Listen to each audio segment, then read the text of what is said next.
Considérons les atmosphères des 3 planètes telluriques, Vénus, Terre, Mars. Leurs atmosphères telles qu'elles sont aujourd'hui. Si on regarde leur composition, Vénus est dominée par les gaz carboniques, 96%. La Terre est dominée par l'azote, 78%, et Mars est aussi dominé par les gaz carboniques, 96%.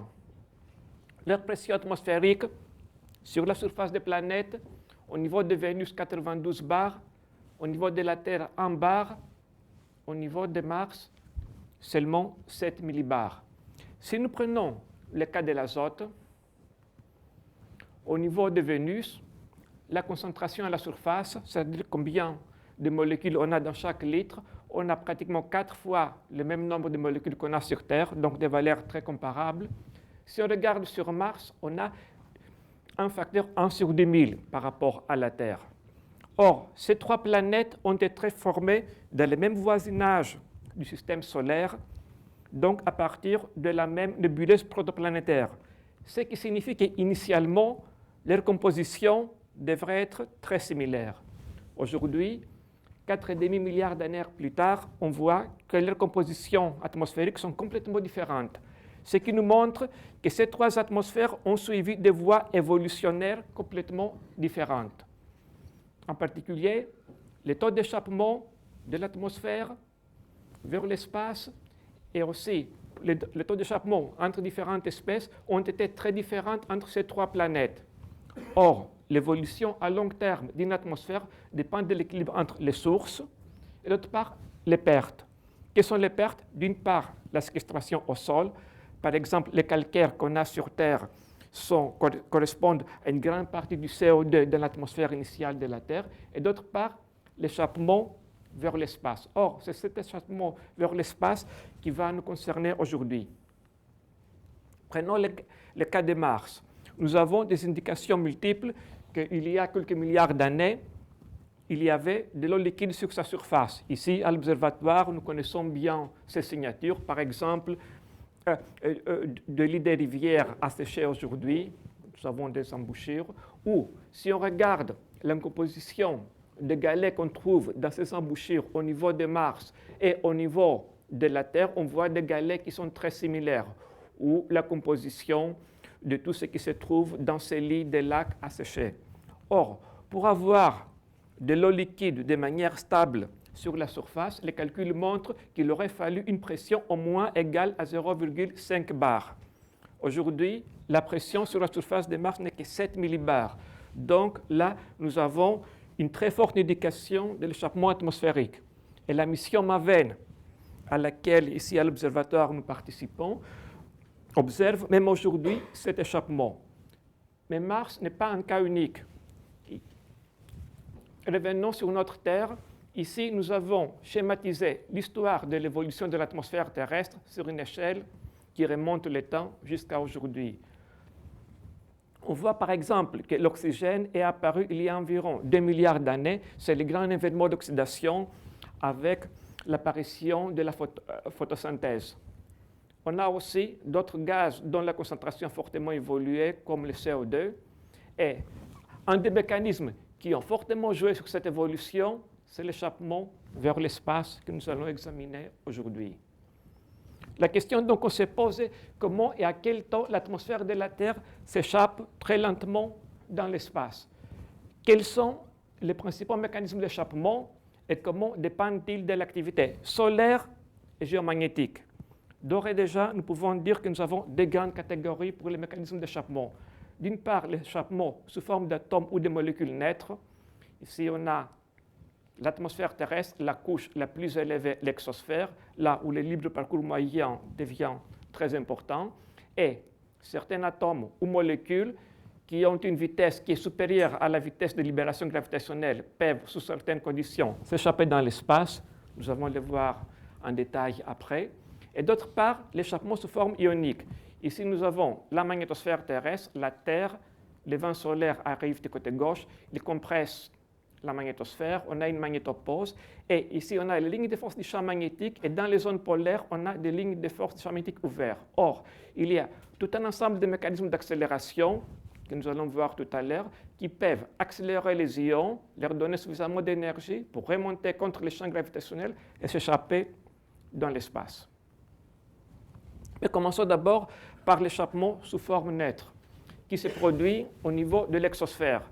Juste un bref rappel des différentes couches atmosphériques en altitude, la troposphère, où nous avons la majorité des phénomènes météorologiques jusqu'à des altitudes de l'ordre de 10 ou 15 km, la stratosphère jusqu'à environ 50 km, la mésosphère qui est l'endroit le plus froid de la Terre, ensuite la thermosphère où la température remonte à cause de l'absorption du rayonnement ultraviolet du Soleil jusqu'à environ 500 km, et au-delà de 500 km, on a le libre parcours moyen qui devient supérieur à la hauteur d'échelle, c'est l'exosphère. Et aujourd'hui, nous allons regarder l'exosphère, mais aussi un peu la thermosphère, parce que toutes ces couches sont couplées, et ce sont les conditions dans la thermosphère qui déterminent les conditions limites au niveau de l'exobase, donc tout ce qui concerne l'échappement. Quels sont les différents types de populations de particules qu'on trouve dans l'exosphère? Il y a les populations balistiques qui partent de l'exobase, mais qui ont une énergie cinétique qui n'est pas suffisante pour s'échapper du champ gravitationnel et qui retombent. Ensuite, on a les particules d'échappement, qui nous concernent particulièrement, les particules qui proviennent de l'espace, les particules qui sont sur orbite satellite et les particules qui sont en transit. Ici, nous avons une image de l'exosphère terrestre en Lyman alpha prise par le satellite Dynamics Explorer. Ici, c'est le côté jour et ici, c'est l'ovale oral. Et toute cette zone, c'est l'exosphère terrestre. Pour décrire l'exosphère, la manière la plus classique, c'est le formalisme de Chamberlain qui remonte à 63. On considère une fonction de distribution au niveau de l'exobase avec une altitude critique, une température au niveau de l'exobase, une densité, et ensuite nous appliquons le théorème de Liouville qui nous montre comment conserver une fonction de distribution quand on la transporte. Et c'est exactement ce théorème de Liouville qui nous permet de déterminer la densité en fonction de l'altitude, en fonction de la densité à l'exobase, une fonction exponentielle, et ensuite nous avons une fonction de partition pour les particules en orbite balistique, en échappement ou les particules satellites. Et cette fonction de distribution dépend bien sûr de la constante gravitationnelle, de la masse de la planète, de la masse de la particule et de la température à l'exobase. Et la limite externe d'une exosphère, c'est la sphère de Hill. Pourquoi étudier l'exosphère? D'abord, c'est la source pour l'échappement. Elle est aussi très dynamique. Ici, nous avons, en fonction de la distance géocentrique, un rayon terrestre, là, les profils en altitude de la densité, rien que pour l'hydrogène, des valeurs moyennes lors du minimum solaire et lors du maximum solaire. Et on voit déjà que ces valeurs moyennes varient d'un facteur 5. Or, ce sont des valeurs moyennes lors des événements solaires, comme des éruptions solaires. On peut avoir des variations de l'ordre de 100. Elle est très dynamique et ces connaissances, ça peut paraître curieux, mais elles sont très limitées. Il n'y a pratiquement aucune mesure au-delà de 500 km d'altitude pour l'azote et aucune mesure au-delà de 700 km pour l'oxygène. Il y a une quasi-absence de mesures de rapports isotopiques. On peut dire que grâce à la mission Cassini et grâce à la mission MAVEN, nous connaissons aujourd'hui mieux les exosphères des Titans et l'exosphère de Mars que l'exosphère de notre propre Terre. C'est aussi la source des ions au-dessus de l'ionosphère. Et aussi, elle joue un rôle important pour la dynamique des orages magnétosphériques. Pourquoi? Parce que lors des orages, on a des ions qui sont injectés de la queue vers l'intérieur. Ces ions interagissent avec l'exosphère, subissent des réactions d'échange de charges et ils émettent des atomes énergétiques neutres que nous visualisons ici et qui sont les principaux mécanismes de décroissance du courant annulaire et donc du recouvrement dans ces orages. Et faisons une parenthèse pour dire aussi qu'il y a des exosphères qui ne sont pas au-dessus d'une atmosphère, mais qui sont directement liées à la surface planétaire, comme au niveau de Mercure ou au niveau d'Europe, les satellites de glace de Jupiter. Et là, c'est la précipitation des particules énergétiques ou la précipitation météoritique qui, avec une série de mécanismes de criblage, génère ces particules qui peuplent ces exosphères. Les mécanismes d'échappement, nous avons un grand nombre, nous allons les voir rapidement, mais déjà, comme on disait tout à l'heure, on a des grandes catégories, tout ce qui concerne les neutres et tout ce qui concerne les ions. Et commençons par le mécanisme le plus classique, l'échappement des jeans. Ici, nous avons une fonction de distribution, nombre de particules en fonction de la vitesse, pour 3 températures différentes. Et ici, on détermine la vitesse d'échappement. La vitesse d'échappement, je vous rappelle, elle est liée à la masse de la planète, à la constante gravitationnelle et aussi en fonction de la distance de la planète. Donc, toutes les particules qui sont dans la queue de la fonction de distribution, qui ont une vitesse qui est supérieure à la vitesse d'échappement, ont suffisamment d'énergie cinétique pour s'échapper. Toutes ne s'échappent pas parce qu'il y a certaines dont le vecteur de vitesse est orienté vers l'intérieur, mais ils ont quand même la capacité de s'échapper. Et plus la température est élevée, plus nous avons des particules capables de s'échapper. Aussi, pour une température donnée, bien sûr, la vitesse de la particule dépend de la masse. Plus la masse est élevée, donc pour une énergie cinétique donnée, donc pour une distribution de température donnée, plus la vitesse est faible, c'est qu'on comprend aussi intuitivement que ce sont les légers qui sont les plus capables de s'échapper et les lourds, pour les lourds, c'est plus difficile. Et ici, nous avons supposé un équilibre thermodynamique, donc une distribution maxwellienne. Or, souvent, comme les exosphères, ce sont des régions qui sont loin de l'équilibre thermodynamique et vous avez un apport d'énergie à cause de la précipitation de particules énergétiques, souvent on les décrit avec des fonctions de distribution kappa qui sont des maxwelliennes sur lesquelles on a, au niveau de haute énergie, on a mis une fonction en puissance et là, vous augmentez très fortement le nombre de particules qui sont dans la quête de la distribution, donc ils sont capables de s'échapper. Et comme la vitesse d'échappement dépend fortement de la masse de la planète, nous avons ici 3 cas. Jupiter, avec une vitesse d'échappement d'environ 60 km par seconde, pratiquement rien ne peut s'échapper, en tout cas avec ce mécanisme d'échappement des jeans. La Terre, où les espèces légères comme l'hydrogène et l'hélium s'échappent facilement, mais pas l'oxygène et en général les espèces lourdes, et d'autre part les comètes où la vitesse d'échappement est de l'ordre du mètre par seconde, et là pratiquement tout peut s'échapper comme on voit au niveau de quai cométaire. Qu'est-ce que ça signifie aujourd'hui aussi? C'est que comme les légers s'échappent plus facilement, si on prend un gaz inerte comme l'argon, les rapports des isotopes, argon par exemple 36 sur argon 38, est un traceur de l'histoire de l'échappement avec ce mécanisme. Ici, nous avons les rapports au niveau du Soleil, au niveau de Jupiter, au niveau de la Terre aussi, donc ce qui retrace un peu les rapports isotopiques d'origine de la nébuleuse protoplanétaire. Et ici, nous avons des mesures sur la surface de Mars, en particulier les mesures qui ont été faites avec les rovers martiens en 2013, qui nous montrent un appauvrissement relatif en argon 36. Donc, c'est l'élément le plus léger qui s'échappe plus facilement. Donc, les rapports entre certains isotopes pour les gaz inertes témoignent de l'histoire de l'échappement sur la planète avec ce mécanisme, parce que nous allons voir d'autres mécanismes qui ne sont pas sensibles aux masses. Et en particulier, le premier parmi eux, c'est l'échappement hydrodynamique.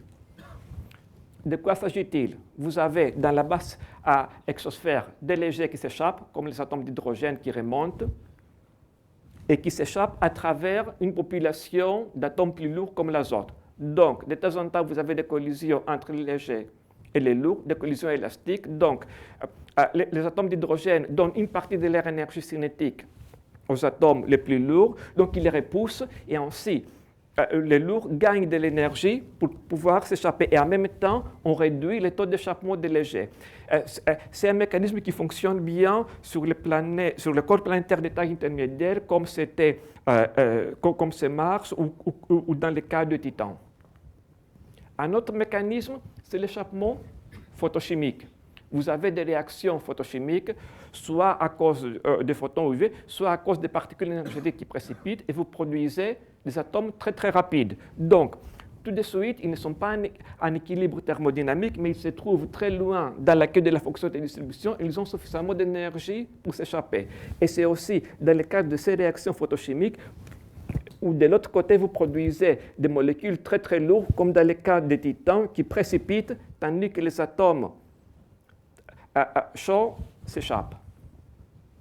D'autres mécanismes, les blow-off, ça peut être soit un relâchement d'énergie endogène, comme dans le cas d'éruption de masse coronale au niveau du Soleil, ou exogène, comme lors d'une collision planétaire. Au niveau maintenant des corps qui ne sont pas magnétisés, nous avons le mécanisme qui joue un rôle important, comme les pick-up d'ions. Ici, nous avons l'exemple de Mars où, à cause de l'absence d'un champ magnétique, vous avez une magnétopause qui se forme très près de la planète. Donc, l'atmosphère naître, elle s'étend bien au-delà, elle s'étend dans les vents solaires. Vous avez des photons UV qui ionisent. Donc, soudainement, un ion est créé ici. Il voit les champs électriques et les champs magnétiques interplanétaires. Donc, c'est la convection du vent solaire qui l'emporte. Et cet ion commence à décrire des trajectoires épicycloïdales jusqu'à ce qu'il s'échappe. Un autre mécanisme aussi qui joue sur ce type de corps, c'est le criblage. Quand vous avez des particules énergétiques, soit du vent solaire, soit des protons énergétiques solaires, qui tapent directement sur la haute atmosphère et qui, par une série de mécanismes, peuvent faire ressortir des particules. En particulier, ils jouent un rôle important au niveau des titans et d'Europe. Au niveau des petits corps, comme les planètes, nous avons aussi un transfert de quantité de mouvement à grande échelle. Ici, nous avons un exemple d'observation dans l'environnement de la comète 67b, Chury, grâce à la mission Rosetta, spectrogramme énergie-temps, où vous avez les ions d'origine du vent solaire et ensuite les ions moléculaires de l'eau dont l'énergie est en train d'augmenter et qui s'échappe. Et revenons dans le cas de notre Terre. Comme on disait tout à l'heure, ici, au niveau de la magnétosphère polaire, nous avons une production d'ions. Faisons un zoom dans cette zone et regardons qu'est-ce qui se passe avec les ions de l'ionosphère. Vous avez déjà les électrons qui, à cause de leur faible masse, peuvent s'échapper très facilement. Quand les électrons s'échappent, le long des lignes de force du champ magnétique, vous avez une différence de charge, une séparation de charges électriques, donc un champ électrique ambipolaire qui tire les ions derrière, et donc c'est exactement ce champ électrique ambipolaire qui accélère aussi les ions. Une fois que les ions commencent à remonter, ils subissent toute une série de mécanismes qui peuvent encore augmenter leur énergie. Ici, nous avons une coupe de la magnétosphère orale, et en particulier les ions qui remontent le long des lignes de force ouvertes subissent une accélération centrifuge à cause de la courbure des lignes de force du champ magnétique. Ceux qui remontent le long des lignes orales subissent une accélération, soit à cause des champs électriques alignés au champ magnétique, soit avec des mécanismes d'interaction ondes-particules. Au niveau de la Terre, il y a environ 10 puissance 26 ions par seconde qui régulièrement s'échappent en conditions calmes, mais par contre, quand vous avez des conditions d'activité magnétosphérique, vous avez une augmentation de facteur 10, voire 100, comme nous allons voir tout à l'heure. Et ceci est le principal mécanisme d'échappement pour la Terre pour les ions lourds. Par exemple, la vitesse d'échappement pour un atome d'oxygène correspond à pratiquement 10 électronvolts. Les neutres n'ont pas cette énergie, ils ont une température de l'ordre de l'électronvolt. Or, avec ce mécanisme, les ions d'oxygène peuvent gagner plusieurs dizaines d'électronvolts, voire des centaines d'électronvolts. Donc, c'est le principal mécanisme d'échappement pour les lourds au niveau d'une magnétosphère comme celle de la Terre. Et c'est un mécanisme aussi qui est indépendant de la masse. On disait tout à l'heure que le rapport isotopique est un traceur de l'échappement pour les gaz avec le mécanisme d'échappement des Gibbs. Or, là, on voit un mécanisme qui brouille les pistes de cette signature de rapport isotopique parce qu'il agit de manière pratiquement indépendante en fonction de la masse. Ce que nous avons vu, c'était l'échappement au niveau de la magnétosphère aurorale. Maintenant, descendrons à l'altitude. Et en particulier, nous allons regarder qu'est-ce qui se passe au niveau de la magnétosphère équatoriale. Ici, nous avons la plasmasphère qui et du plasma d'origine ionosphérique qui remplit le tube de flux du champ magnétique. Et ici, nous avons une coupe équatoriale de la plasmasphère, la magnétopause ici, la Terre. Et la plasmasphère, ce sont des tubes de flux qui sont en corrotation autour de la Terre à cause d'une superposition du champ électrique de convection et de corrotation. Or, lors des périodes de forte activité, vous avez des instabilités qui se développent et des morceaux de la plasmasphère peuvent se détacher et s'échapper. Ce sont des plumes plasmasphériques et avec ces plumes, vous avez environ 10 puissance 26 ions par seconde qui s'échappent. Pendant les périodes de forte activité et pendant la période calme, aussi on a toujours un échappement au niveau de la plasmasphère. Ici, vous avez les lignes de force du champ magnétique en noir et les petits points en bleu correspondent à des morceaux de plasma et à cause des instabilités qui se développent avec les centrifugages, avec la rotation terrestre, ils ont tendance à sortir et vous avez les vents plasmasphériques qui se forment que nous avons pu confirmer grâce aux mesures de satellites cluster et avec ce mécanisme, vous avez jusqu'à 5-10 puissance 26 ions par seconde qui s'échappent. C'est le moment de faire une comparaison entre l'échappement au niveau d'une planète magnétisée comme notre Terre et au niveau d'une planète non magnétisée comme Mars.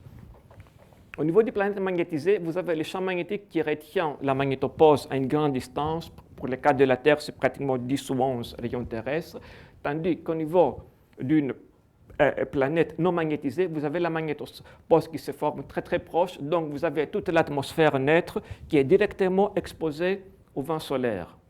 C'est pour ça que le flux d'échappement pour les neutres, pour une planète non magnétisée, est bien plus fort. Par exemple, pour les cas de Mars, 10 puissance 25 atomes d'oxygène par seconde qui s'échappent. Or, pour les neutres, au niveau de la Terre, ça concerne essentiellement, comme on a dit tout à l'heure, les particules les plus légères, ions et hélium, et pratiquement pas d'oxygène. Donc, c'est ce qu'on dit, le paradigme classique où un champ magnétique protège une atmosphère planétaire de l'échappement de l'exposition au vent solaire.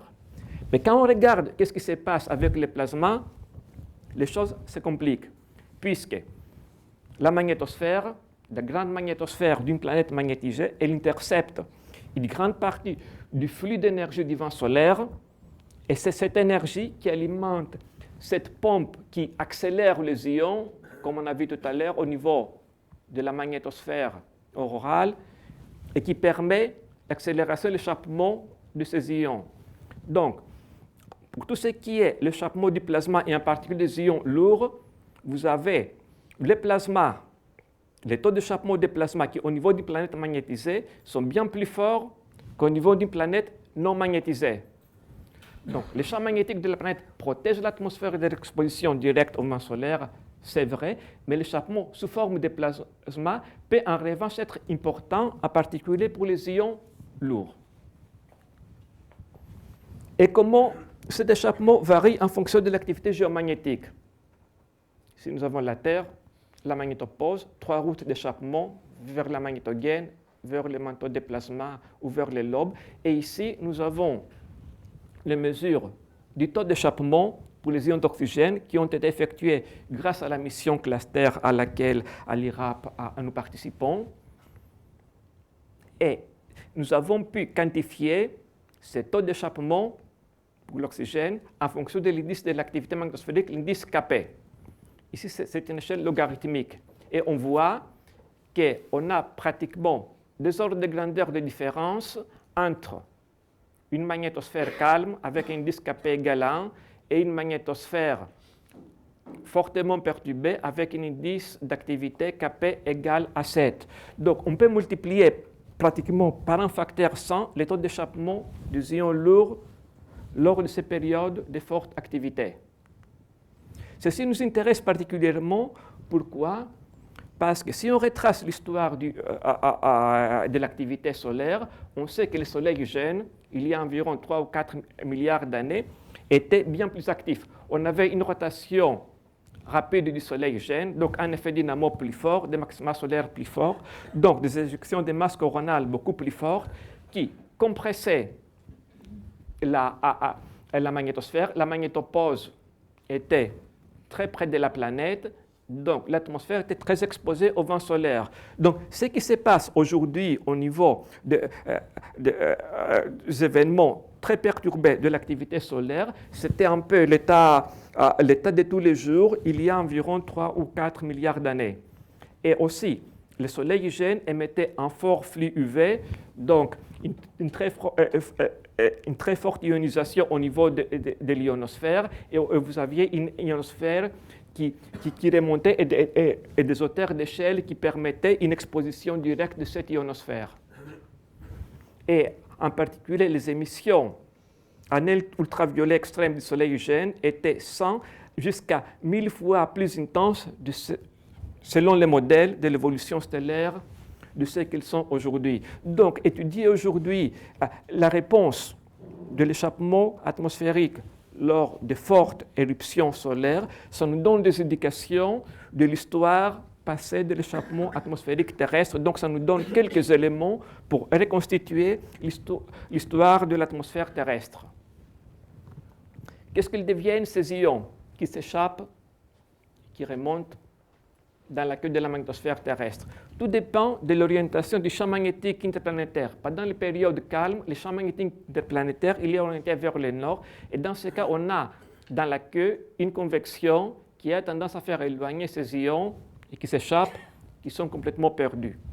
Pendant les périodes de forte activité, certes, on a une production beaucoup plus forte au niveau de l'ionosphère, mais on a une convection qui ramène ces ions vers la couche de plasma centrale dans la queue de la magnétosphère. Certains de ces ions sont réinjectés vers l'intérieur, certains de ces ions partent vers la queue et qui s'échappent. Et qui s'échappent jusqu'où? On peut les observer même jusqu'au niveau de la Lune. Parce que pendant pratiquement 5 jours par mois, la Lune passe dans la queue de la magnétosphère terrestre. Tandis que le reste du temps, elle est directement exposée au vent solaire. Pendant ces périodes où la Lune est dans la queue de la magnétosphère, elle est soumise, en absence d'un champ magnétique, directement au flux des ions qui remontent de la Terre et qui s'échappent. Et qui peuvent s'implanter au niveau du régolithe lunaire. En particulier, certains échantillons du sol lunaire qui ont été ramenés par les astronautes du programme Apollo ont été analysés et on a vu un enrichissement volatile, et en particulier des rapports isotopiques de l'azote qui sont indicatifs d'une provenance terrestre. Et à l'IRAP, nous avons récemment mené des études où nous avons observé ces ions s'échappant près de l'ionosphère terrestre et en même temps nous avons observé au niveau de l'environnement lunaire, on a pu tracer donc la route de ces ions, et aussi nous avons à l'occasion fait des simulations de l'implantation de ces ions.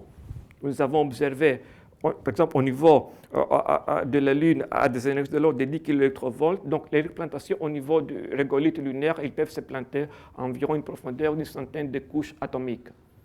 Ce qui nous montre que les régolithes lunaires exposé au vent terrestre, c'est-à-dire au flux des ions qui remontent, peut avoir préservé des échantillons de l'atmosphère primordiale de la Terre, d'où aussi l'intérêt d'étudier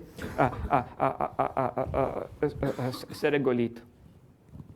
Une question particulière, c'est l'échappement de l'azote. Pourquoi? Il faut d'abord l'ioniser.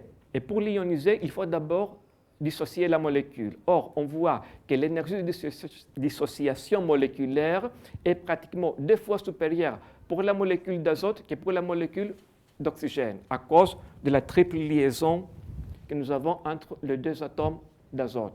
Ce qui signifie que vous ne pouvez produire des atomes d'azote que lors des périodes de forte activité solaire où vous avez un flux ultraviolet qui ramène suffisamment d'énergie au niveau de l'ionosphère pour dissocier la molécule d'azote et ensuite l'ioniser. Donc l'azote est plus difficile à dissocier à cause de la triple liaison et à ioniser, donc c'est un échappement plus difficile. Ce qui signifie que pendant les périodes calmes, c'est surtout l'oxygène qui s'échappe, qui s'ionise et qui s'échappe. Par contre, pendant les périodes de forte activité, vous avez un enrichissement en azote. Ce qui fait qu'à long terme, on modifie la composition de l'atmosphère et en particulier les rapports entre azote et oxygène avec ce mécanisme.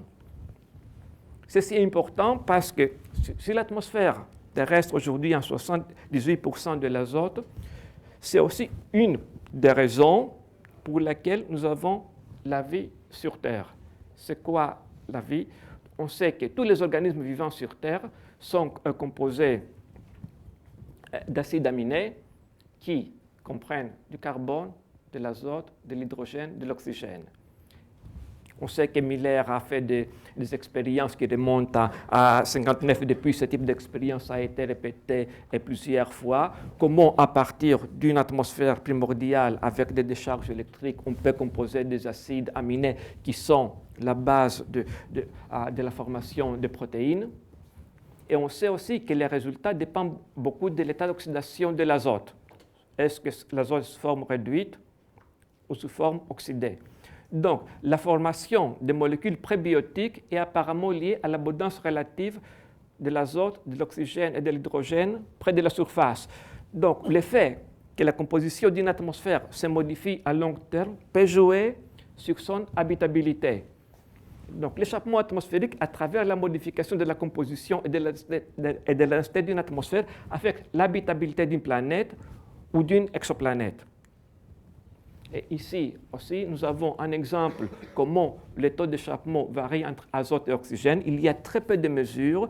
Ça, c'est une des rares observations qui existent, faites par le satellite canadien EXOS-D, où vous avez un spectre en masse, 4 instantanés. Il y a d'abord l'oxygène, les ions d'oxygène qui apparaissent. L'azote est très faible. Et ensuite, au fur et à mesure que l'activité magnétosphérique remonte, vous avez les ions d'azote qui remontent au même niveau que les ions d'oxygène, et vous avez aussi des ions d'azote moléculaire qui apparaissent. Le rapport d'échappement entre azote et oxygène varie entre même pas 10% lors des périodes calmes à environ 1 lors des orages intenses.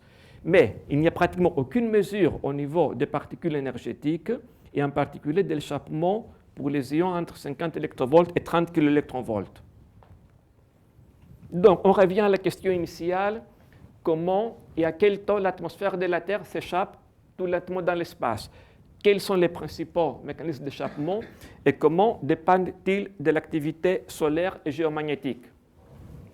D'après ce que nous avons vu, nous avons besoin des missions spatiales pour comprendre les mécanismes d'échappement atmosphérique et de la circulation des ions dans la magnétosphère, avec des mesures de flux de particules, ions et neutres, les deux grandes catégories de mécanismes d'échappement, et avec une autre résolution en masse, en particulier, on doit être capable de séparer l'azote de l'oxygène. Donc, on a besoin des mesures in situ qui couvrent toute la gamme d'énergie, et aussi des mesures en télédétection pour étudier les émissions optiques des principaux constituants, soit neutres, soit hydrogène.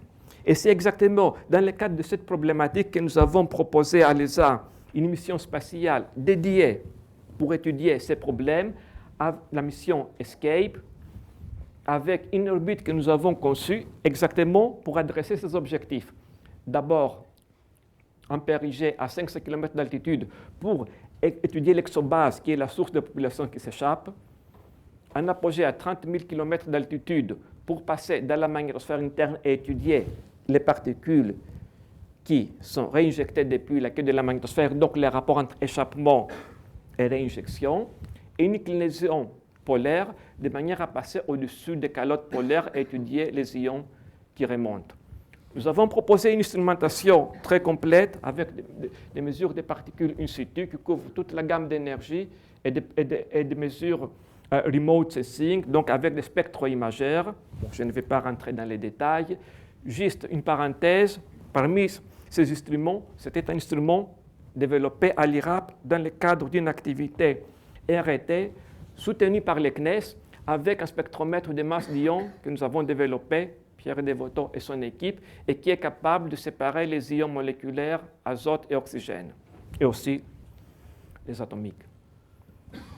Les objectifs de la mission ESCAPE, bien sûr, avoir des éléments qui nous permettent de remonter un peu l'histoire de l'évolution de l'atmosphère terrestre une fois qu'on a quantifié la sensitivité des différents mécanismes d'échappement à l'activité solaire. Bien sûr, étudier l'échappement ion et neutre, avoir aussi donc des informations qui nous permettent de déterminer les conditions d'habitabilité et en particulier faire la séparation entre échappement d'azote et échappement d'oxygène.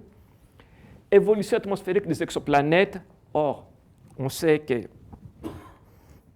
pour avoir une exoplanète habitable, il faut non seulement qu'elle soit dans la zone dite habitable, c'est-à-dire là où les températures de surface permettent l'existence de l'eau liquide, mais aussi avoir des conditions pour avoir une atmosphère stable et où les taux d'échappement, à cause de vents stellaires, n'est pas tel que la durée de vie de cette atmosphère serait très courte. Et avoir bien sûr des éléments pour une étude comparée entre les différentes planètes. Nous avons conçu, avec l'aide de nos collègues du CNES, un satellite original stabilisé par rotation qui permet de mesurer les fonctions de distribution des particules en 3 dimensions et aussi avec un mât d'Espiney qui permet de faire des mesures en télédétection. La proposition, elle a passé avec succès les premiers tris de la première évaluation de l'ESA, mais finalement, elle n'a pas été retenue dans une concurrence féroce des 36 propositions soumises.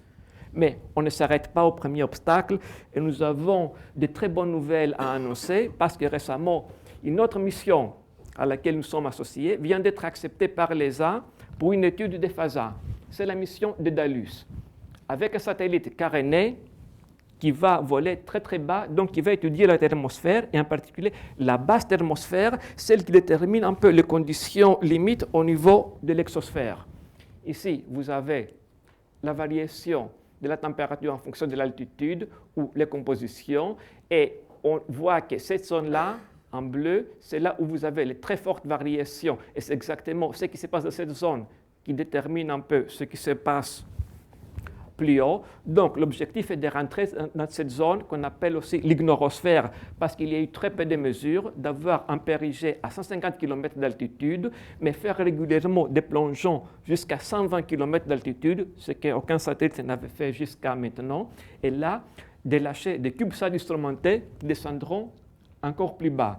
Et bien sûr, l'objectif est de comprendre l'électrodynamique et la composition de la zone de transition entre la haute atmosphère terrestre et l'espace, et la réponse de cette zone au forçage solaire.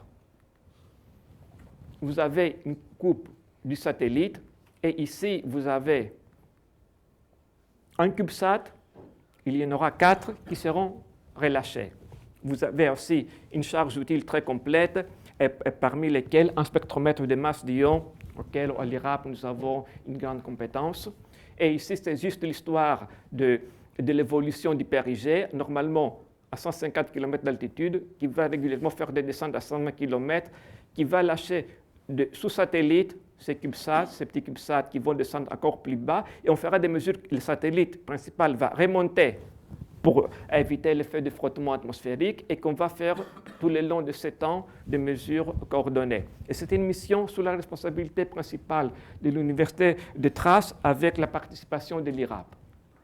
Une autre mission, ou plutôt une proposition de mission que nous sommes en train de préparer et que nous allons soumettre la semaine prochaine, c'est la mission FATE, pour Fate of Tail Escape Material. Là, on prend l'autre côté. Là, on va très loin. Et en particulier, on va au point de Lagrange L2 du système Soleil-Terre, donc qui est très loin dans la queue de la magnétosphère terrestre, à 1 500 000 km de la Terre. Le satellite se mettra en orbite autour de ce point, et lui aussi, il va lâcher des CubeSats instrumentés. Pourquoi? Pour couvrir toutes ces zones. Donc, l'objectif est d'étudier tous les ions qui, une fois qu'ils sont sortis de la magnétosphère proche, s'éloignent et se perdent dans la queue lointaine, et là, de faire des mesures pour comprendre à la fois la dynamique de cette zone et aussi comment les différents ions s'échappent en fonction de l'activité solaire et magnétosphérique. Et c'est une proposition sur la responsabilité principale de Suède, mais avec la participation de l'IRAP, toujours pour le spectromètre de masse d'ions à haute résolution. Et enfin, une dernière mission, l'ESA a fait récemment un appel à idées pour le Deep Space Gateway. C'est quoi? C'est une station spatiale qui va se préparer en coopération internationale et qui va se mettre en orbite autour de la Lune, ou plus exactement autour d'un des points de Lagrange du système Terre-Lune. Et ça sera une base pour avoir des expériences d'observation de la Terre, d'observation de la Lune. Et c'est exactement dans le cadre de cet appel à idées où nous avons proposé une expérience de spectrométrie ionique et neutre pour étudier à la fois les ions qui proviennent de la Terre et qui s'échappent et qui passent près de la Lune quand la Lune est dans la queue de la magnétosphère terrestre, mais pour étudier aussi l'échappement du régolithe lunaire et cette exosphère très ténue qui se forme autour de la Lune. Merci pour votre attention.